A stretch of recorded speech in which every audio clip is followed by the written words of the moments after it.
Healthcare is more than medicine. It's about people, families, and moments that matter. When Mrs. Mora came to visit her husband during his heart procedure, no one expected she would need life-saving care herself.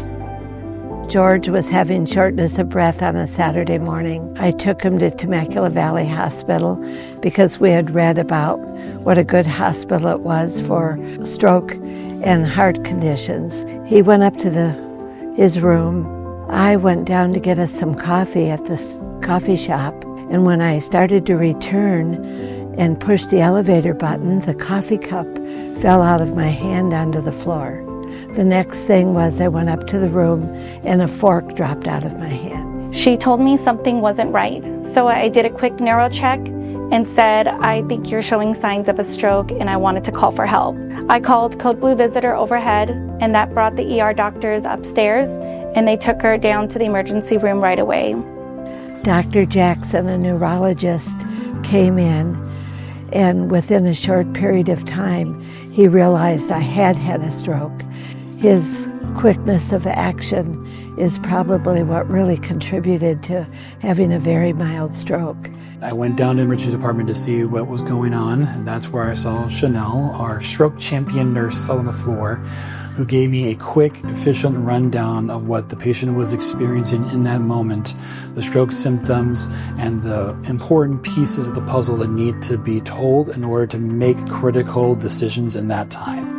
Because of her amazing, quick, efficient sign out of what was happening, I was able to evaluate Karen very quickly, and we were able to make important decisions of giving her the medication called TNK, which is the Drano medication to try to help bust up a clot that was happening in the situation.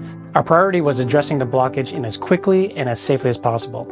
This was to prevent worsening or even recurrent symptoms, and that required clear communication across every service involved. Any excessive delays could have resulted in debilitating outcomes, and when each team does their part with consistency and discipline, the patient benefits, and that's exactly what happened for Karen. I've been caring for George through his pacemaker procedure and recovery. So when Karen became a patient as well, it really brings their story full circle for me. Caring for them both shows just how important coordinated care is across the entire hospital. As they continue their follow-up care, I'll be watching them recover side by side, seeing them together as a reminder of why we do what we do. I felt like family there at the hospital. All the doctors seemed to coordinate together and took great care of us. Karen's experience reflects what we strive for every day: seamless communication, rapid evaluation, and compassionate expertise working together. When I was released from ICU and got up to my room, there was a wonderful woman who came in. She just had such good advice for me. Every day she was there multiple times. When I met George during leadership rounds, he was telling me about his story. I knew we needed to coordinate our efforts and bring them closer. Doing the little things that keep people feeling safe, supported, and never alone is what we do at TVH. The nurses and the staff and the doctors all took the time to make them feel welcomed, and they treated them like family, not just patients, and they really made us feel like they were valued and cared for.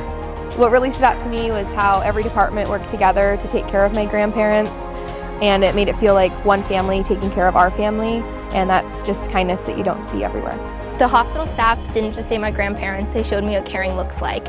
While there at the hospital, I also got to pursue the Volunteer Foundation, where now I volunteer in the emergency department and get to work alongside the nurses and give back to the hospital and be surrounded by the caring community.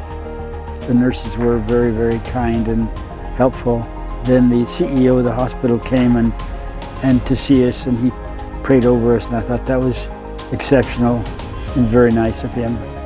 On the day the Moras needed us most, our people stood together, so love could stay together. After all we've been through, I'm thankful that we're together, and the experience at Temecula Valley Hospital was quite an experience because our kids were going from ICU to see her up to the 4th floor to see me, and it was an experience to be there, and I'm glad that it's behind us now and we're together. She's a good wife.